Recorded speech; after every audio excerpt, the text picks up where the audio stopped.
एक छोटा सा गांव था नदियापुर, जहां पर लोगों में एकता बहुत थी और नदियापुर काफी खुशहाल नगरी था। वहां के लोग काफी अच्छे थे और मिलजुल कर एक साथ रहा करते थे। वहां पर कोई भेदभाव नहीं था। कहानी है एक गरीब लकड़हारे की जो बहुत ही गरीब था। उसका नाम था मोहन, जो अपनी पत्नी सीता के साथ रहता था और बहुत ही बुरी किस्मत वाला था। मोहन की माँ जब वो छोटा था तभी उसे छोड़कर चली गई थी। मोहन लकड़ी काटकर अपनी और अपनी पत्नी सीता की जिंदगी चला रहा था। मोहन की पत्नी बोली, अरे मोहन, हमारे घर में तो चूल्हा भी 2 दिन में एक बार ही जलता है। हफ्ते में 1-2 दिन तो भूखे ही सोना पड़ता है। अगर ऐसे ही चलता रहा तो जिंदगी बहुत मुश्किल हो जाएगी। साल में 1 साड़ी तक नसीब नहीं है। सीता, मैं क्या करूं? मैं अपनी ओर से पूरी मेहनत कर रहा हूं। तुम धैर्य रखो सीता। भगवान मेरी मेहनत के लिए एक ना एक दिन हमारी किस्मत जरूर पलटेगा। तुम सब्र रखो। मेहनत करने वालों की कभी हार नहीं होती। तभी अचानक दरवाजे पर खटखटाने की आवाज आई। मोहन देखने के लिए आगे बढ़ा।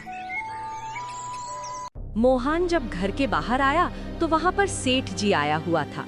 मोहन, बहुत दिन हो गए हैं। अब बस, तुमने मेरा पैसा लेकर 1-3 महीना हो चुका है। कब लौटाओगे मेरे पैसे? सेठ जी, अपनी तरफ से मेहनत कर रहा हूं। मुझे कृपया थोड़ा समय और दे दीजिए। मैं आपका पैसा जल्दी लौटा दूंगा। मुझे तुम्हारी मेहनत नहीं, मेरा पैसा ज्यादा कीमती है। तुमने मुझे 3 महीना इंतजार करवा लिया है। अब बस और नहीं कर सकता मैं। सेठ जी, आपको हाथ जोड़कर विनती करता हूँ, कृपया मुझे कुछ दिन और दे दीजिए। मैं आपको पूरा पैसा लौटा दूंगा।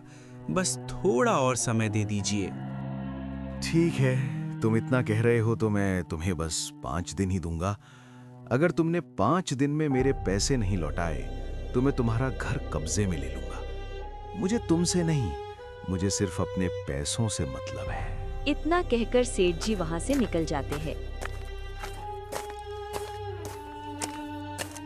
मोहन एक साधारण लकड़हारा था जो सुबह से लेकर शाम तक सिर्फ लकड़ियां काटता था और शाम को बाजार में अपनी लकड़ियां बेचकर घर चला जाता था। उसी से ही उसका घर चलता था और उसी से उसका और उसकी पत्नी का पेट पलता। मोहन हर रोज की तरह मोहन जंगल में लकड़ियां काटने के लिए जा रहा था।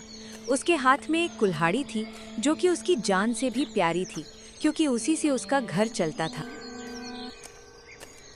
मोहन जब कुल्हाड़ी लेकर अपने काम के लिए आगे बढ़ता है तो उसे वहाँ एक साधु जाप करते हुए नजर आते हैं।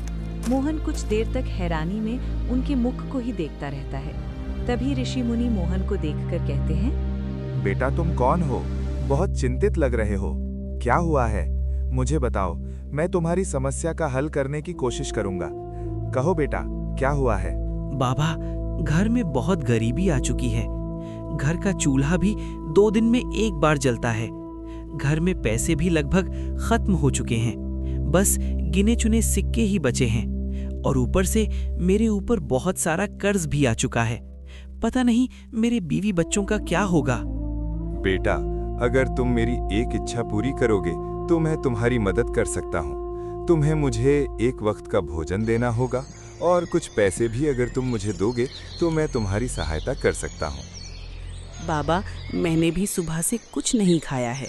देखता हूँ, घर में तो नहीं है, लेकिन मैं कहीं ना कहीं से किसी तरह आपके लिए भोजन लाकर दूंगा। आप यहीं इंतज़ार करें। और रही बात पैसों की, तो घर में कुछ गिने चुने सिक्के हैं, वही मैं आपको दे सकता हूँ। ठीक है बेटा, जल्दी आना, मेरी भूख अब बढ़ रही है। इसके बाद मोहन खाना लेने अपने घर की तरफ चला जाता है। जब मोहन घर पर खाना लेने आया तो उसने देखा कि उसकी पत्नी सीता खाने के लिए बैठी ही थी। तभी मोहन वहां पहुंचा। मोहन को देखकर सीता बोली, मोहन, क्या बात है, आज इतनी जल्दी आ गए? क्या तुम्हारा काम खत्म हो गया? अभी तो 12 भी नहीं बजे हैं। अरे नहीं सीता, मैं रास्ते में जंगल में लकड़ी काटने जा रहा था, तभी मुझे एक बाबा मिले। उन्होंने मेरे दुख पूछे। वो चाहते हैं कि मैं उन्हें एक वक्त का खाना खिलाऊं और कुछ सिक्के दूं, तब वो हमारी मदद करेंगे। वैसे हर किसी पर भरोसा करना मुश्किल है, लेकिन क्या पता कोई चमत्कार हो जाए। तुम ये खाना लेकर जाओ। मैं अभी खाने ही वाली थी। पड़ोस के घर से थोड़ा चावल लाई थी, उसी को उबाल कर खा रही थी। तुम इसे बाबा को दे देना। मैं एक दिन सह लूंगी। मोहन थोड़ा चावल लेकर साधु के पास लाकर रख देता है और थोड़े बहुत घर में पड़े हुए कुछ गिने चुने सिक्के भी लाकर साधु के पास रख देता है। साधु उसे देखकर खुशी में बोले, मोहन, तुमने बहुत अच्छा काम किया है। इसके बदले तुम्हें जरूर कुछ इनाम मिलेगा। ठीक है ऋषिवर। साधु अन्न को स्वीकार करते हैं। मोहन जब साधु की मदद करता है तो वो तुरंत अपने जादू से एक दरवाजा बनाते हैं और साधु कहते हैं, बेटा, तुमने मेरी मदद की है, चलो मेरे साथ। ये दरवाज़ा हमें मेरे लोक में ले जाएगा। मैं वहाँ तुम्हें कुछ देना चाहता हूँ, क्योंकि तुमने मेरी इच्छा पूरी करके मेरी मदद की है, इसलिए मैं तुम्हें कुछ इनाम देना पसंद करूँगा। मोहन हैरानी में बोला, बाबा ये क्या है? मुझे तो कुछ भी समझ नहीं आ रहा कि आप किस लोक की बात कर रहे हैं। अगर मैं आपके साथ वहाँ चला गया तो मेरी बीवी बच्चों का क्या होगा? उन्हें मेरे सिवा कोई और नहीं है। अरे चिंता मत करो बेटा, तुम बस मेरे साथ चलो। मैं तुम्हें इनाम दूंगा और तुम वापस इसी दरवाजे से फिर यहीं आ सकते हो। बेटा, मेरा यकीन करो। ठीक है बाबा, आप इतना कह रहे हो तो मैं आपके साथ चल ही लेता हूँ। मोहन साधु की बात मान लेता है और दोनों उस दरवाजे से अंदर चले जाते हैं। जैसे ही साधु और मोहन दरवाजे के अंदर जाते हैं, वे तुरंत एक दूसरी दुनिया में पहुंच जाते हैं। साधु मोहन से कहते हैं, देखो बेटा, यही है हमारी सुंदर दुनिया। यहाँ पर हर जगह तुम्हें सिर्फ हरियाली नजर आएगी और बेहद ही सुंदर नगरी है ये। चलो, तुम्हें मैं अपने महल ले चलता हूँ। महल? ये आप क्या कह रहे हो साधु बाबा? आप साधु होकर महल रखते हैं? ये कैसे संभव है मुनिवर्य? बेटा, तुम्हारे हर सवाल का जवाब मिल जाएगा, बस तुम मेरे साथ चलो। ठीक है बाबा। मोहन के मन में सवाल तो बहुत थे, लेकिन दोनों आगे बढ़ते हैं। चलते चलते मोहन और साधु आगे बढ़ते हैं। वहाँ पर सोने का रास्ता होता है। साधु आगे चल रहे होते हैं और मोहन पूरी तरीके से हैरानी में साधु के पीछे चल रहा होता है।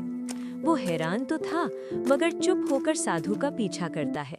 मोहन और बाबा आगे बढ़ते हैं। वहाँ पर उन्हें एक विशाल सोने का महल दिखाई देता है। तभी अचानक साधु बाबा अपने असली रूप में आ जाते हैं। मोहन हैरानी में उन्हें देखता है, क्योंकि असल में वो वहाँ के राजा थे। उन्होंने मोहन से कहा, मोहन, मैं यहाँ का राजा हूँ। मुझे एक ऋषि मुनि के श्राप के कारण धरती पर आना पड़ा था, लेकिन तुमने मुझे भोजन देकर उस श्राप से मुक्त कर दिया। ये हमारी दुनिया है। यहाँ न कोई गरीबी है और न ही कोई दुख, बस हर जगह खुशियाँ ही खुशियाँ हैं। चलो, मैं तुम्हें अपने महल में ले चलता हूँ। मोहन पूरी तरह हैरान हो चुका था। चलो मोहन, तुम डरो मत, मेरे साथ अंदर चलो, मैं तुम्हें कुछ इनाम दूंगा। ठीक है राजकुमार। दोनों महल के अंदर जाते हैं। राजा और मोहन महल के अंदर आगे बढ़ते हैं। बाहर से महल जितना सुंदर था, उससे भी ज्यादा अंदर से चमक रहा था। राजकुमार आगे बढ़ते हैं और मोहन हैरानी में ही राजकुमार के पीछे पीछे चलता है। जब राजकुमार और मोहन महल के अंदर आए तो राजकुमार ने कहा, देखो मोहन, सारा सोना तुम्हारा है, जितना मर्जी उतना ले जाओ। तुमने मेरी बहुत मदद की है। धन्यवाद महाराज, मैं आपका बहुत आभारी रहूंगा। मोहन थोड़ा सोना अपने छोटे से बैग में डाल लेता है।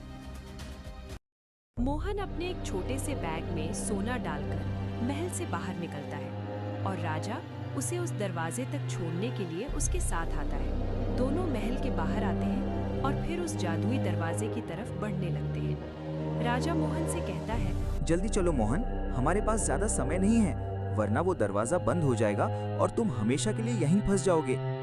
थोड़ी देर बाद राजा और मोहन वापस उसी दरवाजे पर आ पहुंचते हैं। मोहन ने राजा से कहा, धन्यवाद राजकुमार, आपने मेरी बहुत मदद की है।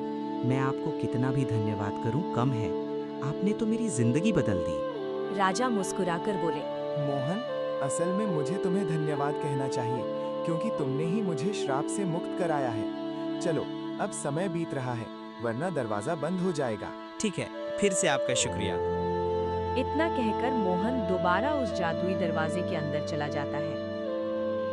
मोहन फिर से उसी दरवाजे से निकलकर उसी जंगल में आ पहुंचा और बिना देर किए वो तुरंत वहां से सोना बेचने के लिए एक सोने की दुकान की ओर बढ़ने लगा। मोहन सोने की दुकान पर पहुंच ही जाता है और वहां पर मोहन अपना जो भी सोना था जो उसे राजा ने दिया था वो मोहन सोने की दुकान पर बेच देता है, क्योंकि उसे सेठ का पैसा चुकाना था और घर में से गरीबी को दूर करना था, इसलिए वो सारा सोना बेच देता है।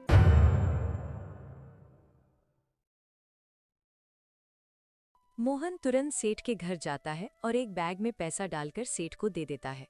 मोहन ने पैसे देने के बाद कहा, सेठ साहब, आपका और मेरा यहाँ पर ख़त्म हुआ। शुक्रिया आपका, आपने मेरे कहने पर 5 दिन रुकने के लिए। मैंने जैसे वादा किया था उसी हिसाब से मैंने आपको पैसे ला कर दिए हैं। गिन लेना अच्छे से, और इस गरीब पर एहसान करने के लिए शुक्रिया आपका। अरे ये क्या, तुमने तो 2 दिन में ही मेरे पैसे लाकर दे दिए। चलो अच्छा ही हुआ, मैंने सोचा था कि शायद ही मेरे पैसे मुझे वापस मिलेंगे। लेकिन इतने सारे पैसे तुम्हारे पास आए कैसे मोहन? तुम तो बहुत ही गरीब थे ना, 2 दिन में इतना सारा पैसा कहाँ से ला दिया तुमने? मोहन सेठ को झूठ बताता है। अरे सेठ साहब, मैंने कल लॉटरी जीती है, इसलिए इतने पैसे आ गए, वरना हम जैसे गरीब क्या ही करते। चलो अब मिलता हूँ। मोहन वहां से अपने घर की ओर निकलता है। ऐसे ही समय बीतता है, लेकिन कुछ ही दिनों में मोहन का गांव में सबसे बड़ा घर बन जाता है और घर में मोहन और उसकी पत्नी आराम से जिंदगी जी रहे होते हैं। उनका एक बच्चा भी होता है और एक आलीशान घर में उनका जिंदगी चलता है।